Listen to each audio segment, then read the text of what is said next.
ఛత్తీస్గఢ్లో అయితే ఒక ప్రాంతంలో 900 కిలోమీటర్స్ ప్రయాణం చేస్తే ఒక చర్చి కూడా కనిపించలేదు. వైసీపీ విజయసాయి రెడ్డి గారు ట్విట్టర్లో ఏదో పోస్ట్ చేశారు డబ్బులు ఇచ్చి మతం మారుస్తున్నారని పెట్టారు. అంటే కంప్లైంట్ కూడా పెట్టారు. గుజరాత్లో కేసు కూడా అయింది, నోటీస్ పంపించారు. మరి ఆ రకంగా అయితే నాకు ఎవరు ఎన్ని కోట్లు ఇచ్చి మార్చుంటారు? డబ్బులే ఇచ్చి క్రిస్టియానిటీలోకి తీసుకొస్తే నాకు ఎంత డబ్బులు ఇవ్వాలి? నాకు లేని అలవాటు అంటూ లేదు. నేను ఒకవేళ జైలుకి వెళ్ళినా అక్కడ కూడా చేసే సువార్త. భయంకరమైన క్యాస్ట్ ఫీలింగ్. అసలు కారు ముందుకు వెళ్తుందా లేదా, అసలు ఎక్కడ పడిపోతుందో తెలియదు. ఈ పక్క ఇటేమో కూలిపోతూ ఉంటుంది, కింద ఇటేమో స్లైడ్ అయిపోతూ ఉంటుంది. నేను ట్విట్టర్లో కంప్లైంట్ లాగా రేట్ చేసి చాలామంది కంప్లైంట్ పెట్టారు. అన్ని రాష్ట్రాల్లో కంప్లైంట్ పెట్టారు.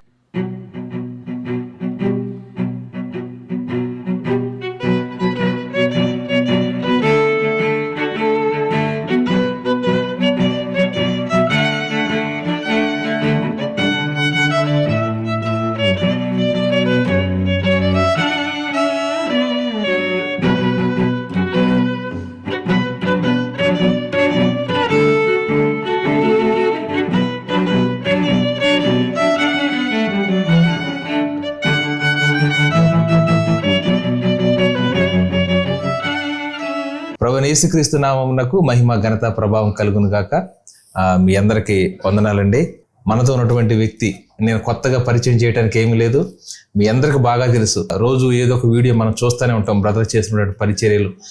మన రాష్ట్రాల్లోనే కాదు, మన రాష్ట్రాలు దాటి మన ఇండియాలో అనేకమైన ప్రాంతాలు, సువార్త ఉన్న ప్రాంతాలు, సువార్త లేని ప్రాంతాలు, సువార్తకి మిక్కుటంగా వ్యతిరేకత ఉన్న ప్రాంతాల్లో కూడా వారు తిరిగి వారు సువార్త పరిచర్య చేస్తూ మరి దేవుణ్ణి మహిమపరుస్తూ ఉన్నారు, వారి చిత్తాన్ని నెరవేరుస్తూ ఉన్నారు. వారు మన భారతదేశం అంతా తిరిగి రెండవసారి కూడా వారు ప్రయాణాన్ని ముగించారు. మొత్తంగా భారతదేశం అనేకమైన రాష్ట్రాలు 2 సార్లు తిరిగారు. అయితే వారి యొక్క అనుభవాలు, మరి ఏ రాష్ట్రాల్లో సువార్త ఉంది, ఏ రాష్ట్రంలో సువార్త లేదు, వీటన్నిటిని కూడా వారిని అడిగి తెలుసుకుందాం. Brother praise lord. బ్రదర్ చాలా సంతోషం మరలా మిమ్మల్ని ఈ విధంగా కలుసుకోవటం. మీది ఒక ప్రత్యేకమైన సువార్త బ్రదర్. ఎందుకంటే ఒక దగ్గరే కాకుండా అనేక ప్రాంతాలు తిరుగుతూ, ముఖ్యంగా దేవుడిచ్చినటువంటి ధైర్యం అనుకోండి, లేకపోతే ఆ తెగింపు అనుకోండి, ఆ రాత్రి అనక పగలనక కొత్త ప్రాంతాలు కాదు పాత ప్రాంతాలు అనేక ప్రాంతాలు తిరుగుతా మీరు దేవుడి సువార్త కొందరికైనా మీరు ప్రకటిస్తున్నారు, కొందరికి చాలా మందికి. అసలు మొట్టమొదటి బ్రదర్ మీరు ఈ విధమైన పరిచర్య ఎంచుకోవడానికి ఏంటి బ్రదర్ అసలు కారణం? ఎందుకంటే ఇప్పటికి మీరు భారతదేశం 2 సార్లు తిరిగి వచ్చేసారు. ఈ విధమైన పరిచయం ఎంచుకోవడానికి కారణం చెప్పండి. ముందుగా ప్రైజ్ లాడనా బ్రదర్. ప్రైజ్. మీ అందరికీ కూడా నా హృదయపూర్వకమైన వందనాలు. అయితే ప్రభు చెప్పారు సర్వలోకానికి వెళ్ళి సర్వ సృష్టికి సువార్తను ప్రకటించమని చెప్పారు, కానీ ఆయన ఏదో ఒక 4 గోడలు ఏర్పరచుకొని దాని మధ్యలోనే చేయమని చెప్పలేదు.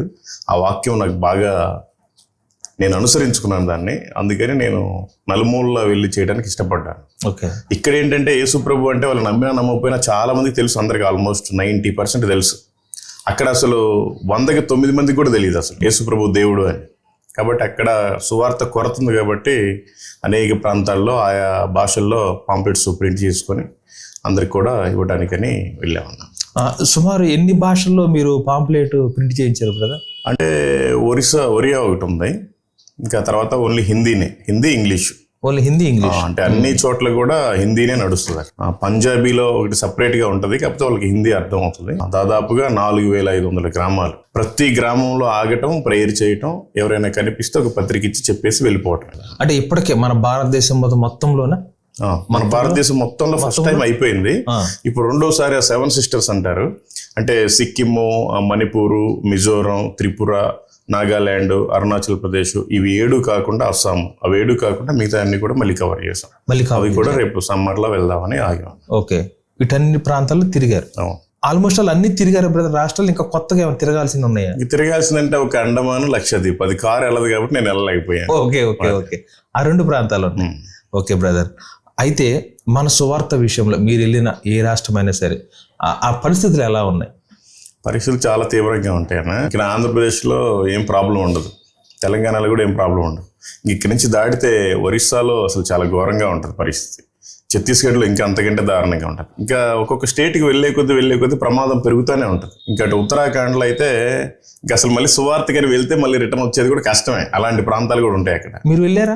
మేమంటే లోపలికి కాదు, మాదంతా ఒక రూట్ కేటాయించుకున్నాం. ఆ రూట్ లో ఆ గ్రామం కోసం, ఆ మండలం కోసం, ఆ జిల్లా కోసం, ఆ రాష్ట్రం కోసం ప్రార్థన చేసుకుంటూ కనిపించిన వాళ్ళకి ఇచ్చుకుంటూ వెళ్ళిపోవటం. ఇంకా చేస్తే చాలా ఉందన్నది. కానీ ఇంక మనం అప్పటికే 2 months దాటిపోయింది.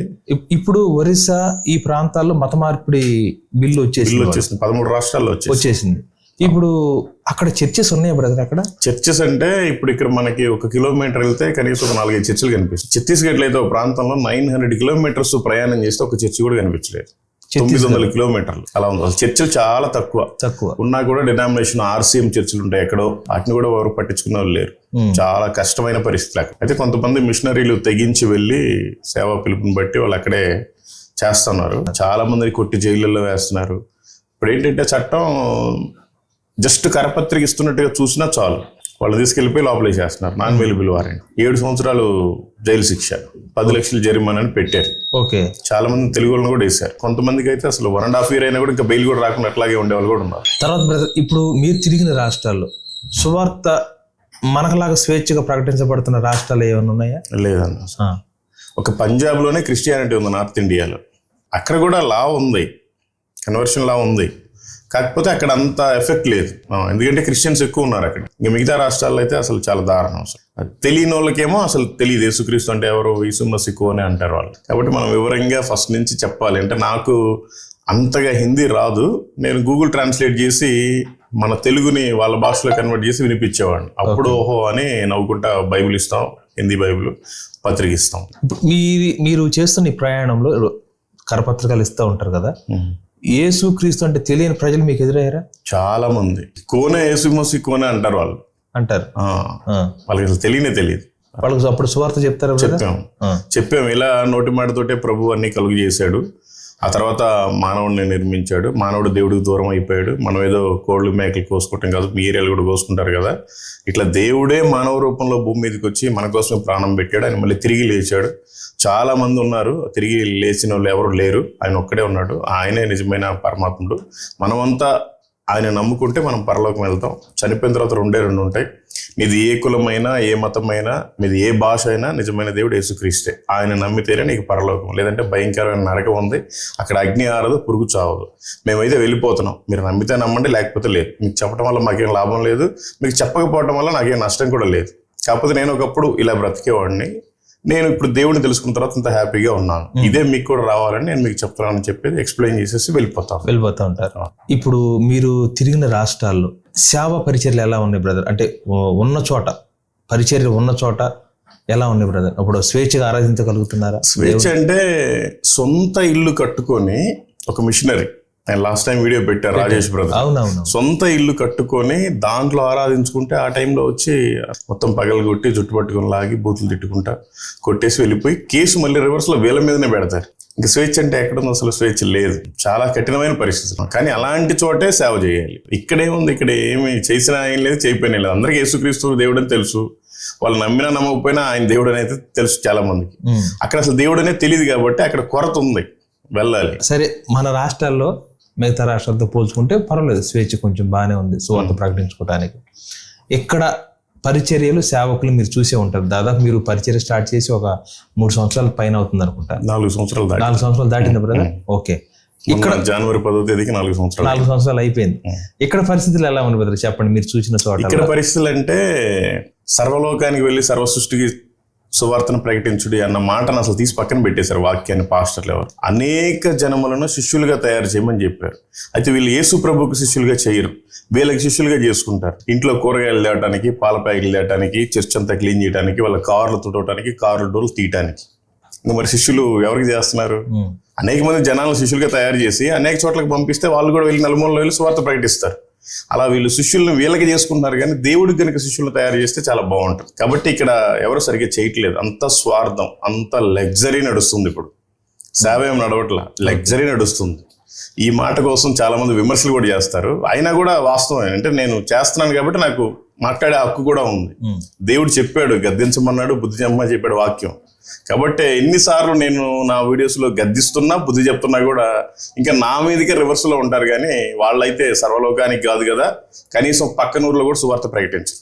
ఆదివారం రోజు ఆరాధన అయిపోతే సోమవారం నుంచి మళ్ళీ శనివారం దాకా కూడా వీళ్ళ పుట్టిన రోజులు, వీళ్ళు చచ్చిపోయిన రోజులు, వీళ్ళ జ్ఞాపకార్థ కూటాలు, వీళ్ళ కృతజ్ఞత కూడికలే పెడతారు. కానీ పక్కన ఊరికి వెళ్ళి కానీ లేకపోతే పక్క ప్రాంతానికి వెళ్ళి ఒక్కరికి కూడా సువార్త ప్రకటించరు అసలు ఈ వారం అంతా అన్నారు. కాబట్టి నేను అడుగుతున్నా బ్రదర్, మిమ్మల్ని అదే ఈ మాట అంటే విమర్శిస్తున్నారని.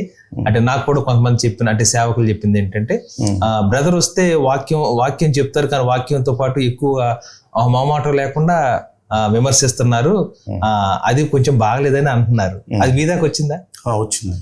వచ్చింది. ఎవరైనా నన్ను మీటింగ్కి పిలిస్తే నేను కూడా మైక్ తీసుకుని మాట్లాడేటప్పుడు చెప్పేస్తాను, వాళ్ళు కూడా ఇంకెప్పుడన్నా పిలవరు. ఒక్కసారి అంటే నేను కూడా మళ్ళీ పోదలుచుకోవట్లేదు. ఎందుకంటే ఉన్నట్టుగా మాట్లాడితే ఇంకంతే, అది ఎవరికి నచ్చదు. అది నేను మైక్ తీసుకోగానే ఫస్ట్ నా సాక్ష్యం చెప్పేసి ఆ తర్వాత నేను వాక్యంలోకి వెళ్ళే ముందు వాళ్ళకి చెప్తా, నేను ఎన్ని కిలోమీటర్ల దూరం నుంచి వచ్చినా నా సొంత పెట్రోల్ నేను పోసుకొని వచ్చా, ₹1 కూడా కానుక తీసుకోను. భోజనం కూడా తినకపోతే బాగోదని మీతో పాటు ఫెలోషిప్ గా తింటమే. నాకు ₹1 కూడా వేస్తున్నామో కానుక వద్దు. కానీ నేను మాత్రం ఉన్నట్టుగా మాట్లాడతాను.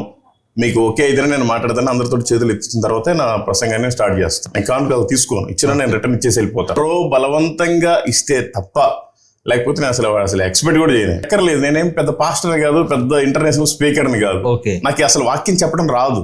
కానీ వాక్యాలు ఏవైతే దేవుడు మనకి చెప్పాడో వాటిని నేను జస్ట్ గుర్తు చేసి వెళ్ళిపోతాను వాళ్ళకి. ఇప్పుడు మన తెలుగు 2 రాష్ట్రాల్లో ఏ సేవకులైనా మీరు చేస్తున్న పరిచర్య గుర్తించి మీతో మాట్లాడటం కానీ లేదా మిమ్మల్ని ప్రోత్సహించడం కానీ జరిగిందా బ్రదర్? అందరూ మాట్లాడతారు, అందరూ అభిమానిస్తారు, అందరూ ప్రేమిస్తారు, అందరూ అట్లాగే ద్వేషిస్తారు కూడా.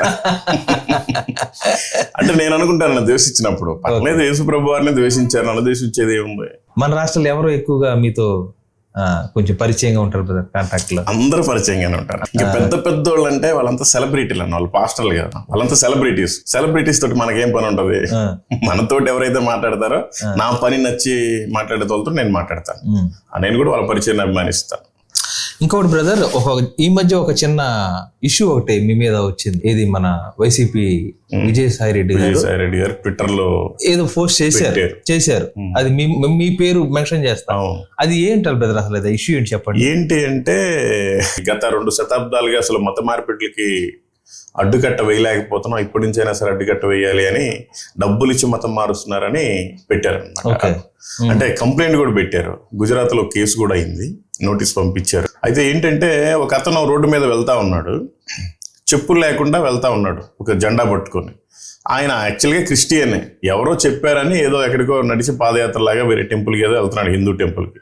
వెళ్ళేటప్పుడు భోజనం చేశామంటే చేయలేదన్నాడు. సరే టిఫిన్ పెట్టిస్తాను రమ్మని చెప్పి తీసేస్తే, ఆయనకి ఛార్జీకి ఇస్తే 200 నేను వెళ్ళిపోతాను అన్నాడు. నాకు యాత్రే వద్దని చెప్పాడు. అంటే ఆయనకు సువార్త చెప్పాను, బైబుల్ ఇచ్చాను, పత్రిక ఇచ్చాను. ఆ 200 తీసి ఇచ్చేది వీడియోలో కనిపించింది. అందుకని డబ్బులు ఇచ్చి మతం మారుస్తున్నారు అనేది ఒక పెద్ద వైరల్ అయిపోయింది. నాకే డబ్బులు లేవు, నేను ఎవరికి ఇవ్వగలను. కానీ బ్రదర్, ఇప్పుడు వాళ్ళు అనుకున్నట్టుగా మీరున్నారు, మీరు వాస్తవంగా పుట్టుకతో క్రైస్తవులు కాదు. మీరు మీ ఇంట్లో మీ తల్లిదండ్రులు కానీ ఎవరు కూడా దేవుని గురించి తెలియదు, ఇది క్రీస్తు గురించి తెలియదు.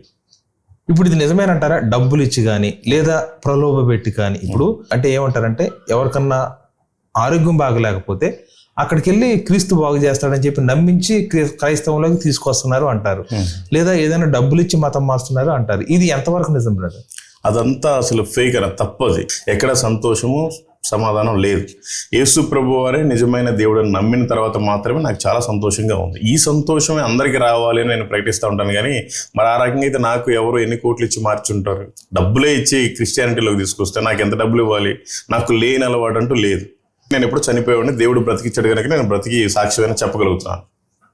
నేను ఒక పేరుని చెప్పలేను, కానీ నాకు ఈ లేని అలవాటు అంటూ ఏం లేదు. అన్నీ చేశాను, అన్నీ చూశాను, ఇంకేం లేదు. కాబట్టి నేను అంత పౌరుషంగా నాకు వచ్చిన సంతోషం సమాధానం అనేక మందికి రావాలి, సత్యాన్ని తెలుసుకోవాలి అనేది నేను అందుకని బాగా గట్టిగా చెప్తా ఉంటాను. ముఖ్యంగా ఏంటంటే, ఈ లోకం అనే అగ్నిలో కాలిపోతున్నారు ప్రజలంతా. కొంతమంది సిగరెట్లతోటి, మందుతోటి, వ్యభిచారంతో, అనేక అక్రమాలతోటి, అన్నిటితోటి. ప్రభు చెప్పారు, అగ్నిలో నుంచి లాగినట్టుగా లాగి కొందరైనా రక్షించమని చెప్పాడు. అందుకని నేను ఈ లోకమే ఒక అగ్నిగా ఎంచుకున్నాను. ఈ లోకంలో చాలా మంది కాలిపోతున్నారు, లాగాల్సిన బాధ్యత మందే ఉంది. అందుకని నేను ఇంత గట్టిగా పౌరుషంగా తిరుగుతున్నా. నాకు చాలా ఇష్టం అసలు పరిచయం చేయటం అంటే. అందరూ భయపడతారు, కొంతమంది భయపడుతున్నారు అంటే ఉండే పరిస్థితులు బాగోలేక. నేను ఒకవేళ జైలుకి వెళ్ళినా అక్కడ కూడా చేసే సువార్తే. ఎందుకంటే యేసు ప్రభు వారికి 12 మంది శిష్యులు, వారిలో 11 మంది హతసాక్షులే అయ్యారు. మరి మనం అవ్వటం ఏముంది? ఒకవేళ కొడితే ఏమవుతుంది? ప్రభునే కొట్టారు, మనల్ని కొడితే ఏమవుతుంది? అంటే యాక్టింగ్లో నేను ఉండలేను. ఏదో నటనలాగా క్రిస్టియానిటీ నబ్బా దేవుడు నమ్ముకున్నాం, ఆదివారం చర్చికి వెళ్ళి రావాలి, వాక్యం వినాలి, ఇంక నేను సైలెంట్గా ఉండాలి, నేను నా కుటుంబాన్ని పోషించుకోవాలి, ఏదో జాబ్ చేసుకోవాలి, బిజినెస్ చేసుకోవాలి, ఇది నాకు వద్దు. నేను ఆల్రెడీ ఎప్పుడో నేను చేసిన పాపాల నిమిత్తం చనిపోవాల్సిన పర్సన్ని. నన్ను బ్రతికించాడంటే కేవలం దేవుడే. కాబట్టి నేను చనిపోయాను ఎప్పుడో. నేను దేవుడి కోసం బ్రతుకుతున్నాను, క్రీస్తులో బ్రతుకుతున్నాను. కాబట్టి క్రీస్తు కోసం ఎక్కడి దాకైనా వెళ్తాను, ఎంతైనా చేస్తాను. మీరు క్రీస్తుని తెలుసుకోకముందు ఒక నిష్ట కలిగిన హిందూ సాంప్రదాయాన్ని పాటించారు కదా. అప్పుడు క్రైస్తవ సేవకులు ఏమన్నా ఇబ్బంది పెట్టిన సందర్భాలు? క్రైస్తవులు అంటేనే అసలు నాకు భయంకరమైన క్యాస్ట్ ఫీలింగ్ అసలు ఫస్ట్. ఆ తర్వాత క్రైస్తవులు అంటేనే ఏదో ఒక ఎక్కువ హేళనలా చూస్తాను అంతే. ఏదో ఊరి బయట ఉండే వాళ్ళు ఏదో క్రిస్మస్ కి స్టార్లు పెట్టుకుంటారు, రకరకాల బట్టలు వేసుకుంటారు బెదురు పెట్టినట్టుగా, వాళ్ళంతా ఆ జంతువులు ఈ జంతువులు కోసుకొని తింటారులా, ఈ టైపులో ఒక ముద్ర వేసి పక్కన పడేసాం. అన్ని రోజులు కూడా నేను హిందూగా ఉన్నప్పుడు ఒక్కరు కూడా నాకు అసలు క్రిస్టియన్ ఫ్రెండే లేడు. ఎప్పుడైతే నేను దేవుడిని నమ్ముకున్నానో ఇప్పుడు నాకు ఒక్కరు కూడా హిందూ ఫ్రెండ్స్ అసలు లేరు. అందరు నా ఫ్రెండ్స్ అంతా క్రైస్తవులే. నా సహవాసం కూడా నేను అందరితో కలిసేది కూడా అదే. నాకు ఇప్పుడు అసలు ఎటువంటి భేదాలు లేవు. నేను అందరి దగ్గరికి వెళ్ళి తింటాను. అందరినీ భూమి మీద ఏదైతే తినగలిగిందో ప్రతి దాన్ని తినేస్తాను. అయితే బ్రదర్, కొంతమంది హిందూ సహోదరులు బైబిల్ మీద కానీ క్రీస్తు వ్యతిరేకంగా కొన్ని మాటలు మాట్లాడతారు. అది సోషల్ మీడియా మనం చూస్తూనే ఉన్నాం. దానికి కొంతమంది మనోళ్ళు కూడా ఏంటారంటే వాళ్ళకి ధీటుగా స్పందిస్తాం అనుకుంటారు, కానీ అది కొంత తప్పుదారికి వెళ్ళిపోతా ఉంది. మనోళ్ళు మాట్లాడే మాటలు కానీ ఆ లాంగ్వేజ్ కానీ అలా చేయడం కరెక్టేనంటారా? 100% తప్పు. నాకు కూడా చాలా మంది మెయిల్ పెడతా ఉంటారు ఈ godsmission@gmail.com కి. చాలా మంది నేను క్రైస్తవులాగే పెడతా ఉంటారు.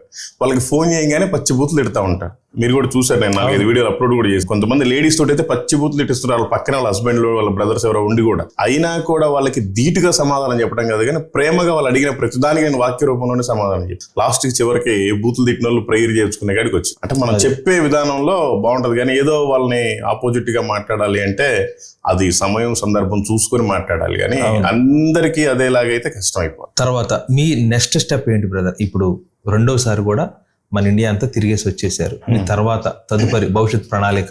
నేను ఫస్ట్ టైం మీ దగ్గరికి వచ్చినప్పుడు 1000 విలేజ్లు పూర్తి చేసి వచ్చాను. ఆ తర్వాత వచ్చినప్పుడు 1650 అంతా అయినాయి. ఇప్పటికీ 3300 గ్రామాలు అయిపోయినాయి. నెల్లూరు జిల్లా కూడా చివరిలో ఉన్నాం, ఇంకా అయిపోతుంది. అది అయిపోతే అటు చిత్తూరు కానీ కడప కానీ లేదంటే ఇటు గుంటూరు కానీ వస్తాం. అంటే 2 రాష్ట్రాల్లో ఉండే ప్రతి గ్రామానికి వెళ్ళి ఒకరికైనా సరే సువార్తను చెప్పాలి, ఒకరికైనా సరే పత్రిక ఇవ్వాలి. అదే నా ధ్యేయం, అదే నా గోల్. అంటే నెల్లూరు జిల్లా స్టార్ట్ చేసిన తర్వాత ప్రకాశం జిల్లా చేసినంతసేపు సీరియస్ గా చేసాం. ఓకే, ఇప్పుడు కూడా సీరియస్ గానే చేసాం. కానీ ఇక్కడ చేస్తే ఏముంది, అసలు నార్త్ ఇండియా కూడా వెళ్ళొద్దామని ఫస్ట్ టైం అంతా వెళ్ళాం. రెండోసారి భారం కలిగి ప్రతి విలేజ్ కోసం ప్రార్థించాలి అన్న భారంతో వెళ్ళొచ్చు. ఇప్పుడు మీరు 24 hours ఈ ప్రయాణాల్లో ఉంటున్నారు కదా, మీరు ఎలా అడ్జస్ట్ అవుతున్నారు? అంటే ఈ వంట విషయంలో కానీ, తిండి విషయంలో కానీ, వాటర్ కానీ, ఉండే రాత్రిపూట చేసే నివాసం కానీ, ఇవన్నీ ఎలాగా మీరు? వంట అంటే కొన్నిసార్లు అన్నా చెప్తే ఎట్లా ఉంటుందంటే పరిస్థితి చాలా తీవ్రంగా ఉంటుంది. అంటే అక్కడ అసలు ఫుడ్ మనం తినలేం. అందుకని కూరగాయలు అయినా సరే ఉడకబెట్టుకుని అయినా తినటమే, లేదంటే కొన్ని పికిల్స్ తీసుకెళ్తాం, ఆ పికిల్స్ తోటి రైస్ పెట్టుకొని తినేయటమే. కొన్నిసార్లు జ్యూసులు పట్టుకొని తాగాం. అక్కడ అంటే ఆడ దొరికే సీజనల్ ఫ్రూట్స్ తీసుకొని జ్యూసులు పట్టుకొని తాగటం, రైస్ పెట్టుకొని పచ్చళ్ళు వేసుకొని తినటం, ఇవే ఎక్కువగా జరిగింది. కొన్ని అసలు ప్రయాణాలు అయితే చాలా దారుణంగా ఉంటాయి. అంటే తిండి అదంతా ఏమో కానీ అసలు కారు ముందుకు వెళ్తుందా లేదా, అసలు ఎక్కడ పడిపోద్దో తెలియదు. ఈ పక్క ఇటేమో కూలిపోతా ఉంటది, కింద ఇటేమో స్లైడ్ అయిపోతా ఉంటది. అలాంటి ప్రయాణాలు కొన్ని 100 కిలోమీటర్లు జరిగింది. అలాగే నాకు ఒకటే అనిపిస్తుంది, అంటే గమ్యానికి వచ్చిన తర్వాత అసలు నేనైనా వచ్చింది ఎలా వచ్చానంటే, ఇంకా అప్పుడు మనకి అపోస్తల కార్యంలో పిలుపు నపుంసకుడికి బాప్తిసం ఇచ్చిన తర్వాత అక్కడి నుంచి ఆత్మతో కొనిపోబడి ఎక్కడో వేరే చోట కనపడతాడు. అట్లాగే ప్రభు నన్ను కూడా తీసుకెళ్లిపోతున్నాడేమో అన్న ఫీలింగ్ నాకు. అట్లా జరిగింది ప్రయాణం. అయితే చాలా భయంకరమైన పరిస్థితి. అంటే అసలు ఎవరు వెళ్ళకూడదు అసలు కారులో.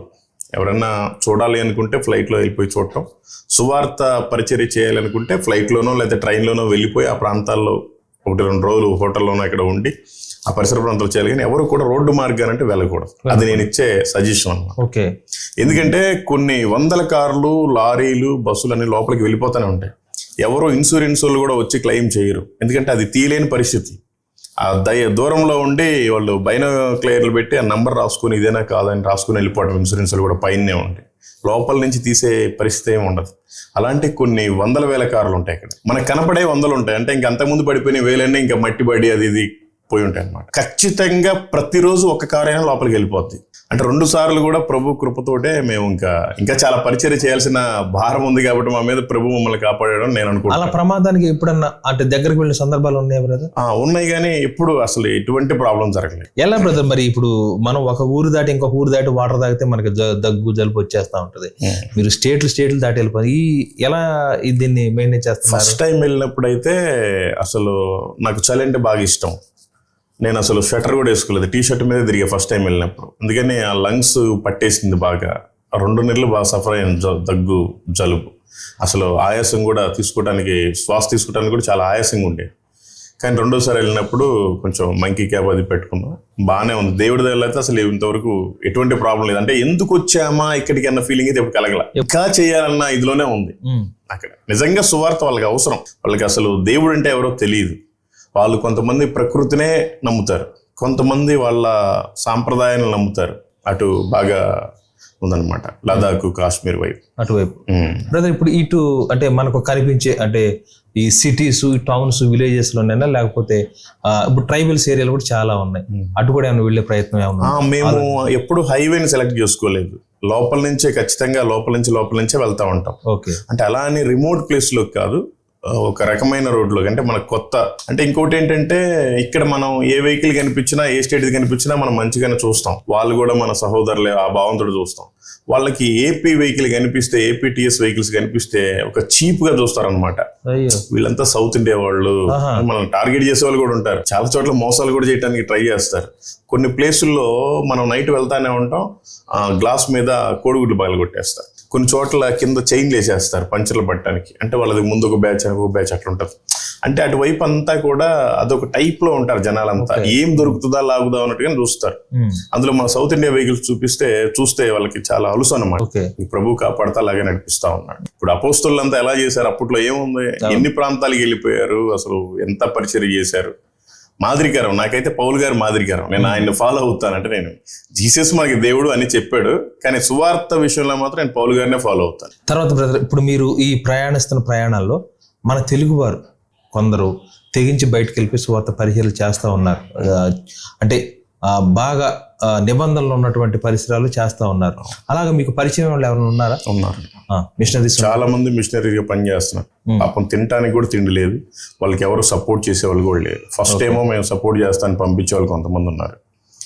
అసలు కొంతమంది అయితే ఇక్కడ సపోర్ట్ వస్తే వాళ్ళు వినియోగించుకొని అసలు సువార్త చేయని వాళ్ళు కూడా చాలా మంది ఉన్నారు. ఓన్లీ డబ్బు మీద వ్యామోహం పెట్టుకొని చాలా వాళ్ళు పంపిస్తున్నారు అనుకొని తినేవాళ్ళు కూడా ఉన్నారు. అసలు ఏమీ లేకుండా కఠినమైన పరిస్థితుల్లో కూడా సేవ చేసే వాళ్ళు కూడా ఉన్నారు అక్కడ మిషనరీస్. మీకు వచ్చే బ్రదర్ బెదిరింపులు ఏమైనా వచ్చాయి మీకు? బెదిరింపులు ఏంటి, అదే కేసు పెట్టారు. అదే అక్కడ ఏమైందంటే రిషికేశ్లో యాక్చువల్ గా ప్రతి చోటకి ప్రార్థన చేయడానికి వెళ్తా ఉంటాం. లాస్ట్ టైం కూడా వెళ్ళాం. ఇప్పుడు కూడా రిషికేశ్కి వెళ్తే కొంతమంది ఫారినర్స్ వచ్చారు. వాళ్ళు ఏదో మ్యారేజ్ చేసుకుంటుంటే ఓకే మీరు క్రిస్టియనా హిందూ అని అడిగాను, వాళ్ళు స్వీట్ ఇచ్చారు, నేను కూడా విష్ చేశాను, స్వీట్ తిన్నాను. ఆ తర్వాత 2 ఫారినర్స్, వాళ్ళు ఉక్రెయిన్కి సంబంధించిన వాళ్ళు, మేబీ రష్యాకి సంబంధించిన వాళ్ళు అక్కడ కూర్చొని మాట్లాడుతుంటే వాళ్ళు ఆల్రెడీ క్రిస్టియన్స్, క్యాథలిక్స్. వాళ్ళ టెస్ట్ మనీ నాకు చెప్పారు, నా టెస్ట్ మనీ నేను వాళ్ళకి చెప్పాను. దీన్ని చాలా హంగామా చేసి అసలు మోడీ గారికి కూడా ట్విట్టర్లో పెట్టారు. నేను పెట్టిన వీడియోలే నా టెస్ట్ మనీ వాళ్ళతో షేర్ చేసుకున్నాను, వాళ్ళ టెస్ట్ మనీ నాకు చెప్తున్నారు.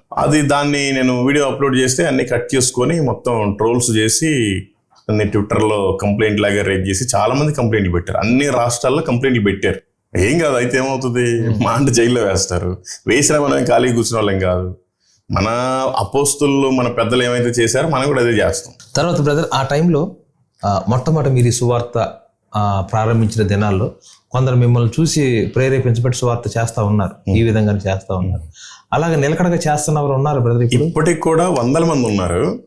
కాకపోతే వీళ్ళేంటంటే కొంచెం చేయంగానే యూట్యూబ్ పెట్టుకొని దాంట్లో Google pay number, phone pay number, డబ్బులకి అలవాటు పడిపోతుంది. మనం అసలు ఇంతవరకు కాంటాక్ట్ చేయడానికి ఫోన్ నెంబరే పెట్టలేదు. ఫోన్ పే నంబర్ పెడితే ఖచ్చితంగా మినిమం రోజుకి 1,00,000 చేసేవాళ్ళు ఉన్నారు. చాలా కసి మీద ఉన్నారు.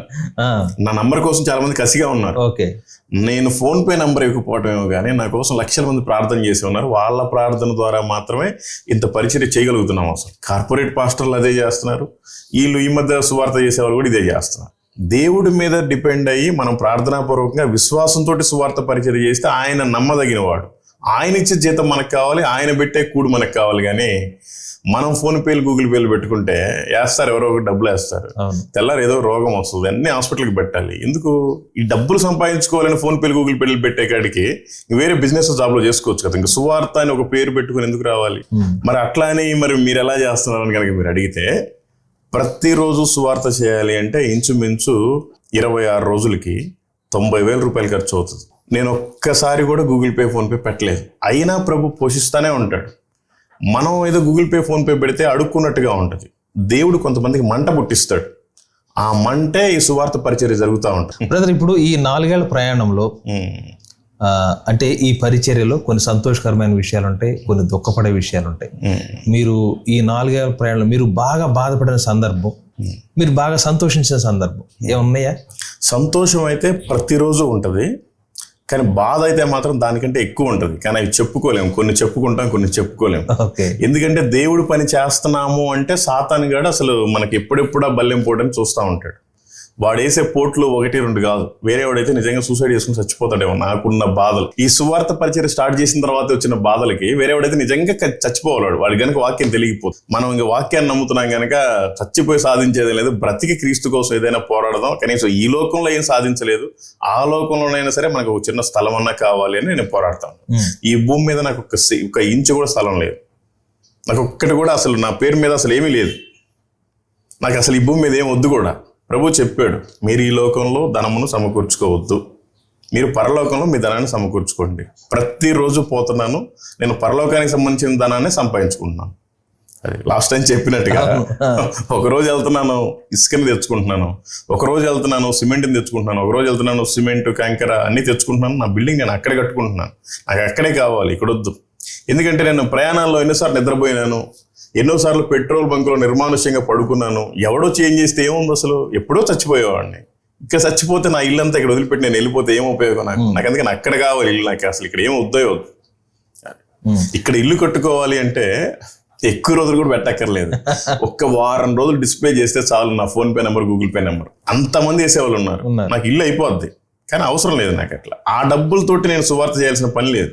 తర్వాత బ్రదర్, ఇప్పుడు మన బైబిల్లో ఏలియా ఉన్నాడు, రోషం కలిగిన సేవకుడు, దైవజనుడని ఆయనకు పేరుంది. ఎంత రోషం కలిగినా సరే ఒక సందర్భం వచ్చేసరికి భయపడ్డాడు. ఒక స్త్రీ గురించి భయపడ్డాడు, యెజబెల్ గురించి భయపడ్డాడు, భయపడి వెళ్ళిపోతాడు. మరి అలాంటి అంటే రోషం కలిగిన అలాంటి సేవకుడికి భయం కలిగిందా? మీకు ఎప్పుడైనా భయం కలిగిందా? నేను ఆల్రెడీ హిందూగా ఉన్నప్పుడే చాలా దుర్మార్గుణ్ణి. నేను ఒక బండ లాంటి మనిషిని.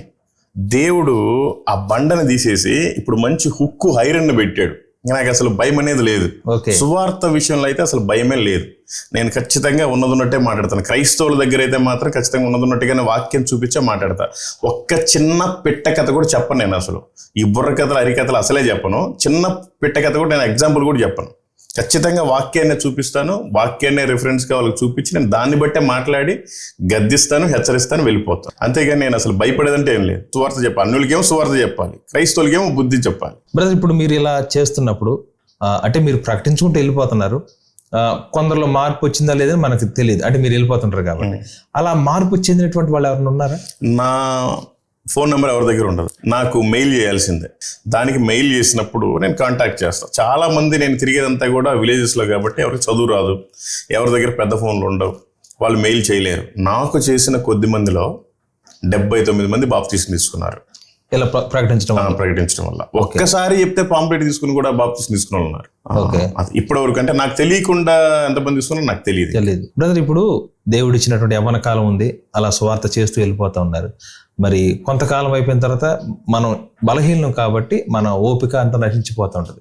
ఆ టైంలో మీ ప్రణాళిక ఏమన్నా ఆలోచన ఉందా బ్రదర్? అప్పుడేమన్నా అంటే ఆ టైంలో అంటే ఇంకా దేవుడు అసలు ఆ పరిస్థితి తీసుకురాడు, సువార్తలోనే తీసుకెళ్ళిపోతాడు అంతే. ఎందుకంటే నాకు నమ్మకం. అపోస్తల కార్యంలో అననీయ ఉన్నారు, వాళ్ళ వైఫ్ ఉంది. అపోస్తల పాదాల దగ్గర ఆస్తులు అమ్ముకొని పెట్టండి అనే సంగతి వాళ్ళు చెప్పాలి. అందరికి ప్రేరేపణ కలిగి పెట్టారు. వీళ్ళు కూడా అందరూ పెడుతున్నారు కదా, పెడదామని ఏదో కొంచెం దాచుకుంటేనే అప్పటికప్పుడు చనిపోయాడు. వాళ్ళ ఆవిడ కూడా అబద్ధం చెప్పినందుకు అప్పటికప్పుడు చనిపోయాడు. సరిపోయింది. అవును. అంటే వాళ్ళ సొంత డబ్బులు, వాళ్ళ ఆస్తిలో కొంచెం అబద్ధం ఆడినందుకే వాళ్ళ ప్రాణాలు కోల్పోయారు. అంటే మనకున్న ఇంత సమయంలో మనం ఎందుకు దేవుడి కోసం దాచుకుంటున్నాం? మనకున్న ధనంలో మనం ఎందుకు దేవుడి డబ్బులు దాచుకోవాలి? మన ఒంట్లో శక్తి ఉన్నంత వరకు, ఆర్థికంగా కావచ్చు, ఆత్మీయంగా కావచ్చు, శారీరకంగా, అది ఉన్న వరకు లాస్ట్ నిమిషం వరకు పోరాటం, వెళ్ళిపోవడం, ఇది ముగించుకొని. అంటే ఆ టైం వరకు అయితే దేవుడు అయితే ఉంచడు. అనేది అసలు అప్పటిదాకా ఆలోచిస్తున్నారన్న మీరు. అసలు ప్రభు చాలా త్వరగా రాబోతున్నాడు. అంతే, ఆలస్యం లేదు, అయిపోయింది. ఇప్పటిదాకా జరిగింది ఒకటి, ఇప్పుడు జరగబోయేది ఒకటి. ఇంచుమించు 2010 వరకు అదంతా ఒకటైతే ఈ 15-16 సంవత్సరాల్లో చాలా మార్పులు వచ్చేసి, అంతే. ఇంకా యుద్ధాలు జరుగుతున్నాయి, 3వ మందిరం కట్టబోతున్నారు, భూకంపాలు వస్తున్నాయి, కరోనాలు వస్తున్నాయి, కరువులు వస్తున్నాయి, అయిపోయింది ఇంకంతే. బ్రదర్ ఓకే, మీరు సంవత్సరంలో ఎక్కువ రోజులు బయటే ఉంటున్నారు, మీ కుటుంబం గురించి చెప్పండి. కుటుంబం అంటే నెలకి 2 రోజులు లేదా 3 రోజులు అంతే ఇంటికి వెళ్ళేది. పిల్లల్ని చూసుకోవటం, ప్రార్థన చేసుకోవటం, రావటం, ఇంట్లో వాళ్ళకి ఏం కావాలి అవి చూసుకోవటం, రావటం. మెయిన్ మా అమ్మగారి ప్రార్థన వల్లనే నేను ఇంత చేయగలుగుతున్నాను. తర్వాత మా వైఫ్ ప్రార్థన, తర్వాత మా అక్క చెల్లి 2 ఉన్నారు, వాళ్ళ ప్రార్థన. ఎందుకంటే అందరూ దేవుడిని తెలుసుకున్నారు కనుక నా కుటుంబమే నాకు సపోర్ట్. నా కుటుంబం కంటే ఎక్కువ ఇప్పుడు మన పరిచర్యను ఇష్టపడే వాళ్ళు అందరూ ప్రార్థన చేస్తారు. చాలా ఇబ్బందులు ఉన్నాయి, ఇరుకులు ఉన్నాయి, కష్టాలు ఉన్నాయి, శ్రమలు ఉన్నాయి. అవన్నీ యేసు ప్రభువుకు నమ్ముకున్న తర్వాత పోయినాయనైతే నేను చెప్పలేను, ఇంకా ఎక్కువ కూడా అయినవి ఉన్నాయి. అలానే దీంట్లో నాకు చాలా సంతోషం ఉంది. ఆ శ్రమల్లోనే నాకు చాలా సంతోషం ఉంది, చాలా సమాధానం ఉంది. నాకు అన్ని అలవాట్లు ఉన్నాయి. నేను సిగరెట్ తాగినా, మందు తాగినా, ఇంకో పెద్ద తప్పు ఏదైనా ఎక్స్‌పైజెట్ చేసినా కూడా నాకు అంత తృప్తి లేదు. ఒక్క మనిషికి సువార్త చెప్తే అసలు ఆ తృప్తి ఇంకా ఎవరు వర్ణించలేరు. అంత తృప్తిగా ఉంది నాకంటే. అన్ని కష్టాలున్నా, అన్ని బాధలు చెప్పుకోలేని కూడా చాలా ఉంటాయి, అయినా కూడా నాకు తృప్తి ఏంటంటే ఇదే సువార్త. బ్రదర్, మీరు క్రీస్తుని తెలియక ముందు, అంటే ఈ లోకంలో ఉన్నటువంటి అనేక పాపాల్లో పాలు పంపులు పొందానని చెప్పారు కదా. అయితే అప్పటికి మీ ఫ్రెండ్స్ ఉంటారు, ఆ పరిస్థితిలో ఉన్నప్పుడు మీ ఫ్రెండ్స్ ఉంటారు, లేకపోతే మీ ఊరు వాళ్ళు, అంటే పలానా మల్లికార్జునరావు అంటే మనోడి పరిస్థితి ఇది, అన్ని వ్యసనాలు ఉన్నాయని ఒక గుర్తింపు ముద్ర ఉంటుంది ఆ టైంలో. ఇప్పుడు మీరు ఈ విధంగా పరిచర్య చేస్తున్నారు, సమస్తాన్ని వదిలిపెట్టి ఇలాగా క్రీస్తు కోసం రాష్ట్రాలు చేస్తూ ఉన్నారు. ఇప్పుడు వాళ్ళ అభిప్రాయం ఎలా ఉందండి మీ మీద? వాళ్ళు చాలా మంది అసలు షాక్ లో ఉన్నారు. అరే ఈడేంటి అసలు ఈ రకంగా ఉండి తిరిగేవాడు, ఇప్పుడేంటి అసలు వాడు ఇంత నాన్ స్టాప్ గా మాట్లాడుతున్నాడు, ఎక్కడికి వెళ్ళినా. అందరూ పుట్టుకతోటే ఉండే పాస్టర్లు ఏమో ఏదో మంచిగా ఏదో దీవిచ్చి వస్తున్నారు, వీడేమో అసలు వెళ్ళి అసలు చాలా స్ట్రాంగ్ గా మాట్లాడుతున్నాడు, అసలు ఏంటన్న ఆశ్చర్యంలో చాలా మంది ఉన్నారు. కాకపోతే వాళ్ళు నా దగ్గర దాకా వచ్చి ఏం లేదు, పక్కన వాళ్ళతో చెప్తా ఉంటారు. ఎవరన్నా మీ స్నేహితులు ఎవరన్నా మిమ్మల్ని అంటే మీ ద్వారాగా అంటే మీరు ప్రార్థన చేయమని అడుగుతారు, ఫోన్ చేసి అడుగుతారా? ఖచ్చితంగా. అరే బాబు, నేను అంటే అంతా ఒరే గిరే అనుకునే సర్కిలే కదా, అదంతా త్రాగుబోతు బ్యాచ్, తిరిగిపోతు బ్యాచ్. వాళ్ళంతా కూడా అరే బాబు నాకు పలానా కష్టం ఉంది చేయండి అంటే సరే తప్పకుండా చేస్తా అంటాను. నేనైతే ఒరే అనట్లేదు, కానీ నేను లోకంలో ఉన్నప్పుడు నేను మందు త్రాగిన తర్వాత వాళ్ళతోటి ఏం మాట్లాడతానో వాళ్ళకి తెలుసు, నాకు తెలియదు. అది చిన్న భూత పెద్ద భూత ఆ మాట అనొచ్చా అని కూడా తెలియదు. వాళ్ళు అప్పుడు మాట్లాడిన విధానం చూసి ఇప్పుడు నేను మాట్లాడే విధానం చూసి నిజంగా వాళ్ళకి దండం పెడతారు. వాళ్ళకి ప్రైజులు అడివన్నీ కాదు కానీ నీకు దండంలో బాబు అన్నట్టుగా చెప్తారు. బ్రదర్, ఇప్పుడు మన రాష్ట్రాల్లో చక్కగా దేవుడు నెమ్మది ఇచ్చాడు, దేవునికి స్తోత్రం. అయితే మన సేవకులకి అనే కాదు బ్రదర్, విశ్వాసులకు కూడా మీరు ఒక సలహా ఇవ్వండి. ఇప్పుడు సేవకులకైనా విశ్వాసులకైనా వేరే వాక్యాలు, వారికి వేరే వాక్యాలు లేవు. దేవుడైతే అందరికి సమానంగానే ఇచ్చాడు. ఆయన అందరి కోసం ప్రాణం పెట్టాడు, ఆయన అందరినీ సమానంగానే ప్రేమిస్తున్నాడు. కాబట్టి దేవుడు చెప్పింది ఏంటి? మీరు సర్వలోకానికి వెళ్ళి సర్వ సృష్టికి సువార్తను ప్రకటించండి, అనేక జనములను శిష్యులుగా తయారు చేయండి. ఇప్పుడు సర్వలోకానికి వెళ్ళలేకపోయినా కనీసం ఫస్ట్ వీళ్ళ ఇంట్లో వాళ్ళన్నా మార్చుకోవాలి, వీళ్ళ ఇంట్లో వాళ్ళకైనా సువార్తను చెప్పుకోవాలి, వీళ్ళ బంధువులకైనా చెప్పుకోవాలి, వీళ్ళ మిత్రులకైనా చెప్పుకోవాలి, పక్కన ఊరికి వెళ్ళినా సువార్త ప్రకటించాలి. ఈరోజు నిజంగా క్రైస్తవుడు, మన తెలుగు రాష్ట్రాల్లో ఉండే క్రైస్తవులు కనుక ప్రతి ఒక్కరు కనుక పౌరుషంగా నిలబడి ఒక్కొక్క విలేజ్ కానీ దత్తత తీసుకుని కానీ సువార్త ప్రకటిస్తే ఇండియాలో అసలు ఒక్క విలేజ్ కూడా మిగలదు. సువార్త మొత్తం ప్రకటించబడుతుంది. ఎవ్వరు చేయరు, వాళ్ళు ఎవ్వరి స్వార్థం వాళ్ళదే. ఈ పిలుపులకి రాసిన పత్రిక 2:10 రాసినట్టుగా 2:21 అనుకుంటా, అందరూ తమ సొంత కార్యములను చూసుకొనిచున్నారు కానీ యేసుక్రీస్తు కార్యములను చూడరు, చెయ్యరు. ఇంకంతే. వీళ్ళంతా ఆదివారం రోజు వాక్యం వింటాం, వెళ్ళిపోవటమే. మళ్ళీ ఆదివారం అయిపోయిన తర్వాత మళ్ళీ శనివారం దాకా కూడా వీళ్ళు బైబిల్ కూడా ఓపెన్ చేయరు, వాక్యాన్ని చదవరు. వాక్యాన్ని ఇప్పుడు అంతెందుకు ఎక్కడికి మీటింగ్కి వెళ్ళినా మీరు క్రైస్తవులు ఎంతమంది అంటే అందరూ చేతులెత్తారు. యేసు ప్రభు నిజమైన దేవుడు అని తెలుసా అంటే అందరికీ చేతులెత్తారు. మరి బైబిల్ని తెచ్చుకున్న వాళ్ళు ఎంతమంది పూర్తిగా చదివారు ఎత్తమంటే 100లో ఒకరు ఎక్కితే ఎక్కువ. అసలు వాక్యాన్ని చదవరు వీళ్ళు. అంటే వాక్యం వింటున్నాం కదా సరిపోదు కదా అనుకుంటున్నారు. చదువు రాకపోయినా పిల్లలతోటైనా చదివించుకోవాలన్న జ్ఞానం కూడా వీళ్ళకి ఉండట్లా. వాక్యాన్ని చదివితే వీళ్ళంతా వాస్తవంగా అందరూ సువార్త చేస్తారు, అందరూ చెయ్యాలి, అది బాధ్యత. అదేదో పాస్టర్లే చేయాలి, సువార్థకులే చేయాలి, బిషప్లే చేయాలి, రెవరెండ్లే చేయాలి అని కాదు. ప్రతి ఒక్కరి బాధ్యత అది. కాబట్టి ప్రతి ఒక్కరూ వీలైతే సర్వలోకానికి కాకపోయినా నీ పక్కన విలేజ్ కన్నా వెళ్ళి సువార్తను ప్రకటించాలి. అగ్నిలో నుంచి లాగినట్టుగా లాగి కొందరైనా రక్షించమని చెప్తున్నాడు. మన ఎదురుగానే పాపంలో కూరుకుపోయే వాళ్ళు ఉన్నారు.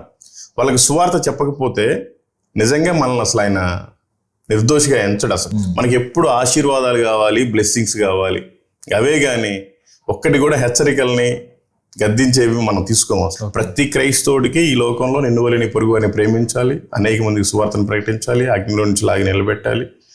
ఈ లోకంలో కాదు, మనం ఆ లోకంలో ధనాన్ని సమకూర్చుకోవాలి, ఆయనకి సాక్షిగా ఉండాలి, ఆయనకి మాదిరికరంగా మనం బ్రతకాలి. చాలా మంది క్రైస్తవులు ఆదివారంలో చర్చికి వస్తారు, మిగతా వెళ్ళిపోయి సిగరెట్లు తాగుతారు, మందు తాగుతారు, అక్రమ సంబంధాల్లో ఉన్నారు.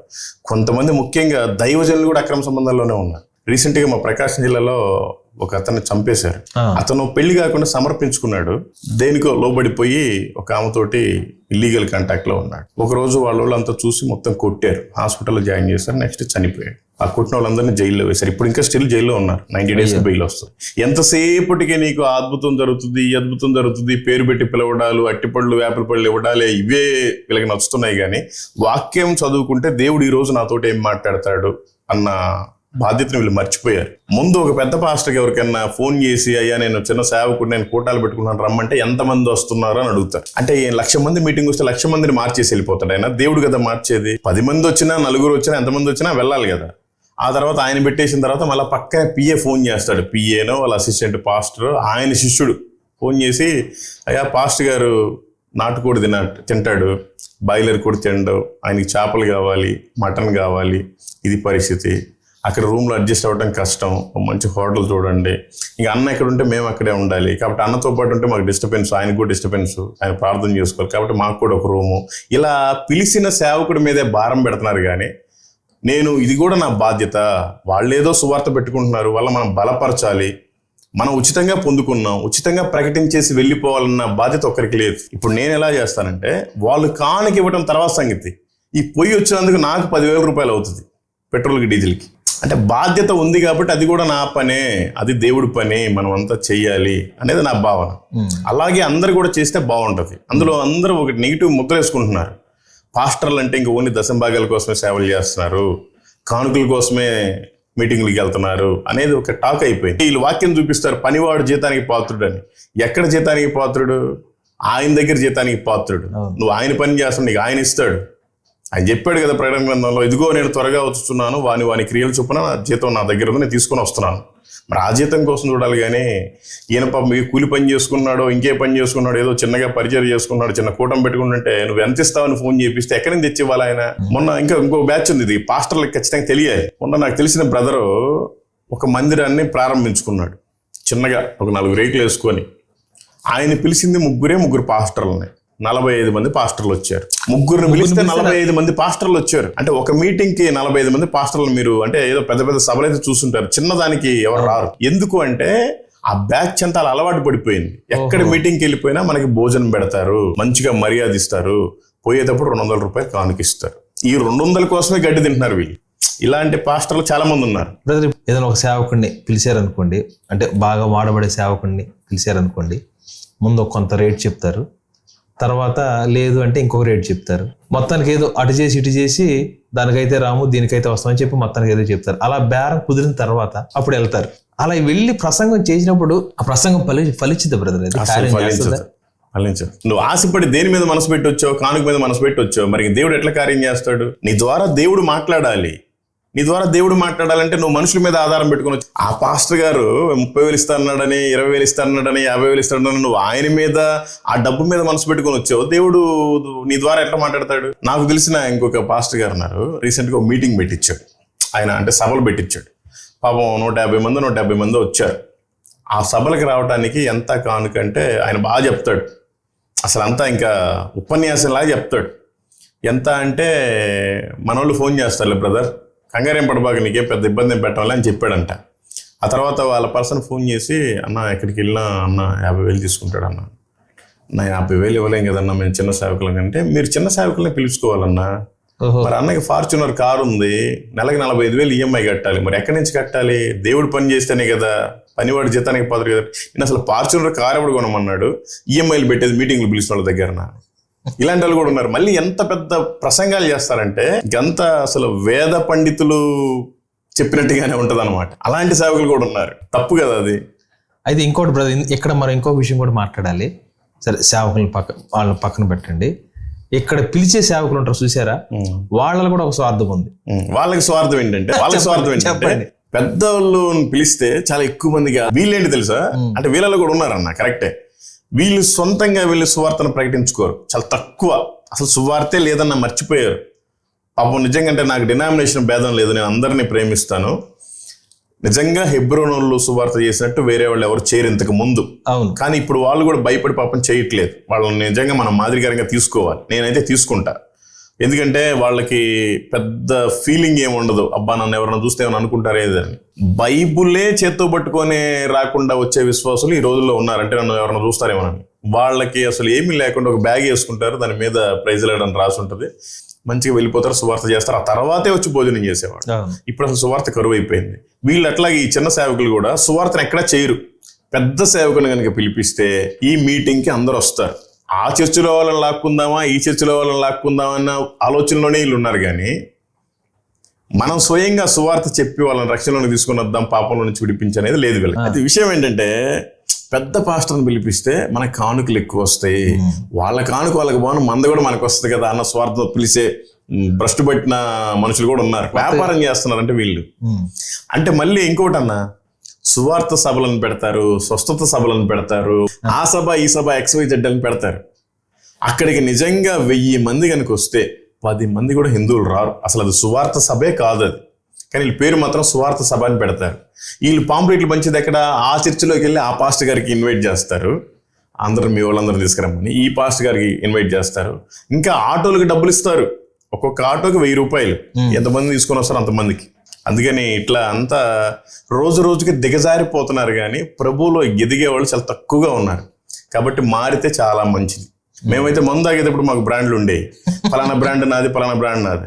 ఇప్పుడు క్రైస్తవుల్లో మా పాస్టర్ గారు పలానా, మా పాస్టర్ గారు పలానా, మా పాస్టర్ గారు పలానా, ఒకరికొకరు అసలు పడట్లేదు కూడా. చివరిగా బ్రదర్, మీరు ఆల్మోస్ట్ 2 సార్లు వెళ్ళొచ్చేసారు, ప్రదేశాలన్నీ తిరిగి వచ్చేసారు. ఇంకా మళ్ళా ప్రయత్నం ఏమైనా ఉందా మళ్ళీ వెళ్ళటానికి? నాదేంటంటే నా ప్రయాణం అంటే నేను ఆలోచించుకున్న విధానం, నాకు ప్రేరేపణ కూడా 10 నెలలు మన తెలుగు రాష్ట్రాల్లో సువార్త పనిచేస్తే ఖచ్చితంగా ప్రతి సంవత్సరం 2 నెలలు మిషనరీ పరిచర్యకి వెళ్ళాలి. ఓకే. ఎందుకంటే అది చాలా ఇంపార్టెంట్.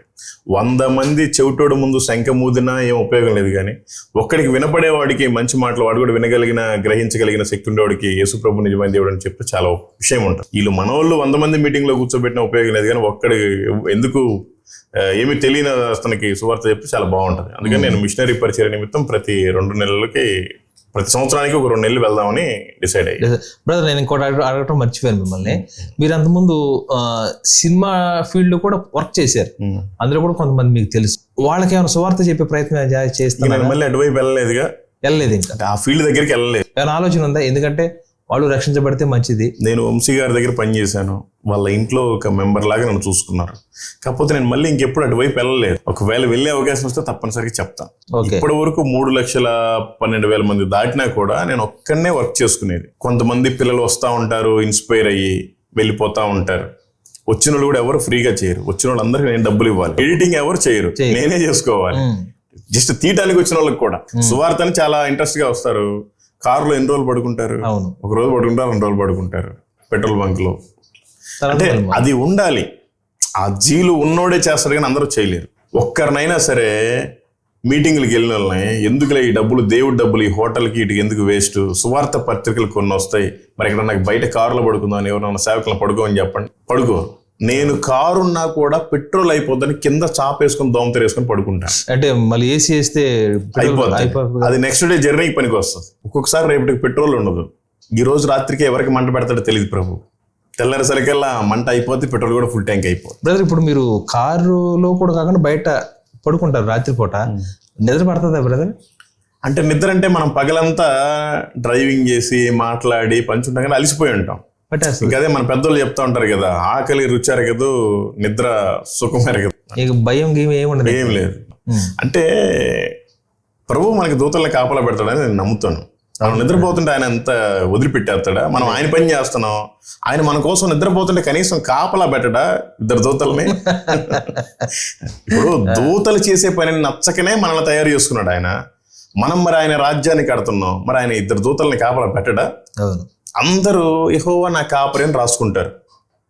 అవి నేను ఎక్కువ బండ్లు ఎక్కడ చదువుతానంటే వైన్ షాప్ దగ్గర చదువుతాను. యెహోవా నా కాపరి, మరి ఆయనకి జీతగాడు ఆయన, ఇది తాగేవాడికి.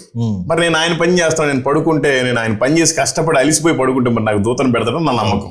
బ్రదర్ పొరపాటున ఎవరైనా ఇప్పుడు పెద్ద సంఘాలు ఉన్నాయి అంటే వాళ్ళకి పేరు మనోళ్ళు ఏం పెట్టారంటే కార్పొరేట్ సేవకులు అని పెట్టారు. వాళ్ళ సంఘాలకు వెడితే కూడా అలాగే చెప్తారా? వాళ్ళ సంఘాలు అసలు మనల్ని ఎందుకు పిలుస్తారు? పిలవరు. ఎందుకంటే మనం ఉన్నట్టుగా మాట్లాడతాం, వేరే ఏం పెట్టగతలు చెప్పాం. వాళ్ళు ఏంటి 1-2 వచనాలు తీసుకుంటారు. అంటే నేను విమర్శించట్లా, అంటే వాళ్ళు అలా అలవాటు అయిపోయారు. అంటే ఏమన్నా గట్టిగా మాట్లాడితే వీళ్ళు పక్క సంఘాలకు వెళ్ళిపోతారు అన్న భయం వాళ్ళకు ఉంది. నాకు ఆ భయం లేదు, ఎందుకంటే నేను పాస్టర్ని కాదు, నాకు సంఘం లేదు, నేను ఓన్లీ సువార్థికుడిని. నేను ఎప్పుడు పాస్టర్గా అసలు ఉండను. కాబట్టి మొన్న ఒక పెద్ద చర్చికి నేను కూడా వెళ్ళాను. హైదరాబాద్లో ఒకటి జరుగుతూ ఉంటే మీటింగ్, క్రిస్మస్ మీటింగ్కి వెళ్ళాను. ఎంతసేపటికి నన్ను గుర్తుపెట్టే కెమెరామ్యాన్ ఆ స్క్రీన్ లో నా ఫోటోనే వేస్తున్నాడు తప్ప అక్కడైతే వాక్యం విందామని వెళ్తే అసలు ఏమి లేనే లేదు. అసలు క్రిస్మస్ 1000 మంది జనాభా, కనీసం ఏమన్నా వచ్చినందుకు 4 రిఫరెన్స్లు అన్నా చెప్పాలి కదా. ఒకే ఒక్క రిఫరెన్స్ చెప్పి ఇంకా ఎన్ని పెట్టకథలు అల్లుతారంటే మొత్తం నిజంగా కల్పనా కథనాలకే వీళ్ళు ప్రాధాన్యత ఇస్తున్నారు కానీ వాక్యానికి ప్రాధాన్యత ఇవ్వట్లేదు. ఈ వినేవాళ్ళు కూడా కథలకే ఇష్టపడుతున్నారు, వాక్యానికి ఇష్టపడట్లేదు. ప్రతి ఒక్కరూ కూడా ధనవంతుని లాజర్ని గుర్తు చేసుకోవాలి. ఎందుకంటే ధనవంతుడు కూడా క్రైస్తవుడే. బ్రతికి 2 రోజులు అతను సరిగ్గా బ్రతకపోగా తన కుటుంబాన్ని కూడా రక్షణలోనికి తేలేకపోయాడు. ఒకసారి అక్కడికి వెళ్ళిన తర్వాత అయ్యా ఆ లాజర్ని పంపించు, ఆ దరిద్రుని పంపించు, నాకు దాహం వేస్తుంది, నేను బ్రతుకుతాను, లేదంటే మా ఇంటికన్నా పంపించు, 5 సహోదరులు ఉన్నారు. అక్కడికి వెళ్ళిన తర్వాత ఏం ఉండదు. ఇక్కడ ఉన్నప్పుడే మన ఇంట్లో వాళ్ళని మనం రక్షణలోకి తీసుకొచ్చుకోవాలి, ఆ తర్వాత మన బంధుమిత్రుల రక్షణలోకి తీసుకొచ్చుకోవాలి, ఆ తర్వాత మనం సువార్త ప్రయత్నం చేయాలి. అంటే దేవుడు ఇస్తున్నారు కాబట్టి మీ పరిచర్య, మీ ప్రయాణం ముందుకు సాగుతూ ఉంది. కానీ దేవుడు ఒక్కొక్కసారి ఏం చేస్తారంటే ఎంత విశ్వాసం ఉన్నా సరే ఆ విశ్వాసాన్ని పరీక్షించాలని చూస్తారు. అది మన బైబిల్ చదివితే ఎవరికి రాదు. అలాగా మీ విశ్వాసాన్ని పరీక్షించిన సందర్భాలు ఉన్నాయా? 4 సంవత్సరాల జనవరి 10వ తేదీకి 4 సంవత్సరాలు దాటింది. 4 సంవత్సరాల 20 రోజులు అనుకోండి.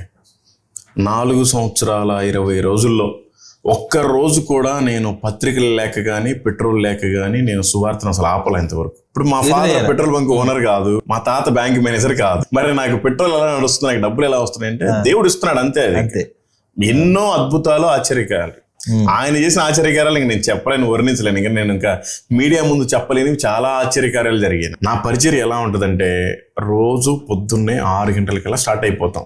బయలుదేరిన తర్వాత సాయంత్రం 6 గంటల వరకు కూడా ఎవరెవరైతే కనపడతా ఉంటారో వాళ్ళందరికీ సువార్త పత్రికలు ఇచ్చుకుంటా చెప్పుకుంటూ వెళ్తాం. సువార్త అంటే నేనేం పెద్ద ప్రసంగికుని కాదు, నా సాక్ష్యాన్ని చెప్పి ఆ తర్వాత నువ్వు ఏ కులమైనా ఏ మతమైనా నిజమైన దేవుడు యేసుక్రీస్తు, ఆయన నమ్ముకుంటే స్వర్గానికి వెళ్తావు, లేదంటే భయంకరమైన నరకం ఉంది, అక్కడ అగ్ని ఆరదు, పురుగు చావదు.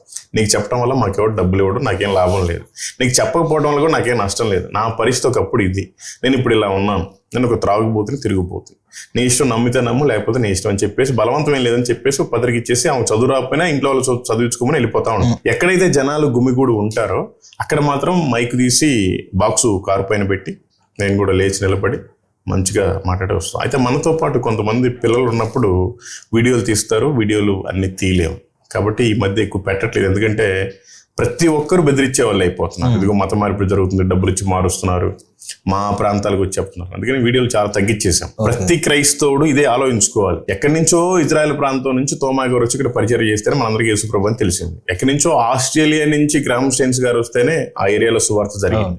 ఎక్కడి నుంచో ఇంగ్లాండ్ నుంచి విలియం కేరీ గారు వస్తేనే మనకి బైబుల్ వచ్చింది. ఎక్కడో పంజాబ్ నుంచి సాధు సుందర్ సింగ్ గారు కాలినడకన కాశ్మీర్ నుంచి కన్యాకుమారి దాకా 2 సార్లు వచ్చాడంట. వాళ్ళ ఇంటికి మేము వెళ్ళాం, మాట్లాడి అన్ని విషయాలు తెలుసుకున్నాం అక్కడ. అయితే మనకెందుకు ఆ భారం లేదు? ఎక్కడి నుంచో వచ్చి ఎవరో సువార్తలు చేస్తున్నారు, మనమేమో మన పక్కన వాళ్ళు కూడా సువార్త చెప్పట్లేదు. చాలా అన్యాయం. ప్రభుకి లెక్క చెప్పాలి. అందరికీ ఒక తీర్పు ఉంది, అది ధవల సింహాసన తీర్పు. అక్కడ జీవగ్రంథంలో నీ పేరు రాయబడితేనే అక్కడ నువ్వు నిలబడటానికి అర్హుడివి. దాని తర్వాత క్రీస్తు న్యాయపీఠం దగ్గరికి వెళ్తే అక్కడ అన్ని కిరీటాలు, గిఫ్ట్లు అన్ని ఇస్తారు. ముందు అక్కడ దాకా వెళ్ళాలంటే ముందు ఇక్కడ ప్రభు కూడా రావాలని ఆయన మన కోసం వచ్చి ప్రాణం పెట్టాడు. చాలా సంతోషం బ్రదర్, మా విలువైన మీ అనుభవాలు పంచుకున్నారు. ఇతర రాష్ట్రాల సువార్త ఎలా ఉందో, మన రాష్ట్రంలో సువార్త పరిస్థితులు ఎలా ఉన్నాయో చాలా బాగా చెప్పారు. అంతకుమించి విశ్వాసమైన మాటలు, పురుకొల్పే మాటలు చెప్పారు. చూస్తున్న మీరందరూ కూడా మన ఆత్మీయ జీవితంలో, నాతో కూడా కలిపి నేను అంటున్నాను, మనందరి ఆత్మీయ జీవితంలో ఒక మెట్టు మనం పైకి ఎదగాలి, విశ్వాస లోతుల్లోకి మనం వెళ్ళాలి, మన తోటి వరకు మనందరం కూడా సువార్త ప్రకటించాలని నేను కోరుకుంటున్నాను. మరి ఇంత విలువైన సమయాన్ని, ఇంత విలువైనటువంటి సమాచారాన్ని, వారి ఆత్మీయ అనుభవాలను మనతో పంచుకున్న బ్రదర్కి వందనాలు brother. Thank you so much. చివరిగా మీకు అందరికీ చెప్పాల్సిన ఒక విషయం ఏంటంటే, ఎక్కడి నుంచో రకరకాల మిషనరీస్ వచ్చి ఇక్కడ పనిచేశారు. వాళ్ళందరూ సువార్త ప్రకటించడం వల్లనే ఈరోజు మనం విశ్వాసంలో ఉన్నాం. కాబట్టి మనమంటూ ఏమీ చేయలేకుండా ఏదో నామకార్థంగా ఉండిపోతే దేవుడికి ఖచ్చితంగా లెక్క చెప్పాలి.